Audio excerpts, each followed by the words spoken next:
Sir આપનું નામ? મકવાણા રાકેશભાઈ છગનભાઈ, સુરેન્દ્રનગર. રાજકોટથી સુરેન્દ્રનગર જવા માટે ટિકિટ લેવા માટે આવ્યો હતો. પહેલાં સરે મને માહિતી આપ્યા મુજબ યુપીઆઈથી મેં અત્યારે આ મશીન દ્વારા ટિકિટ લીધી છે.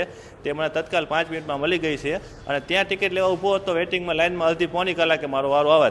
આ સુવિધાથી સામાન્ય માણસને ઘણો ફાયદો છે યુપીઆઈ વાપરતા એ માટે. શું સમજાવવામાં? હા, સમજાવવામાં શું આવ્યા? આ ટિકિટ લો તો તમારે લાઇનમાં ઊભું રહેવું માટે જલ્દી તમને તત્કાલ 5 મિનિટ ટિકિટ આની મળી જાય એ બાબત મને બહુ સારામાં સારી છે એની તો. આ અત્યારના યંગ જનરેશન માટે બહુ સારામાં સારું છે યુપીઆઈ વાપરતા એના માટે. અને મોટા ભાગે મોસ્ટ ઓફ યુપીઆઈ વાપરે છે અત્યારે હાલમાં. હવે બને ત્યાં સુધી તો હું માનું છું ત્યાં સુધી આનો જ ઉપયોગ કરવો જોઈએ. ત્યાં વેઇટિંગમાં લાઇનમાં ન ઊભું રહેવું જોઈએ. આ તમને 5 મિનિટમાં સુવિધા મળતી હોય તો 15 મિનિટ શા માટે ત્યાં બગાડવું જોઈએ? આના દ્વારા તમારે ટ્રેન પર મિસ નથી થતી એમ. Thank you sir.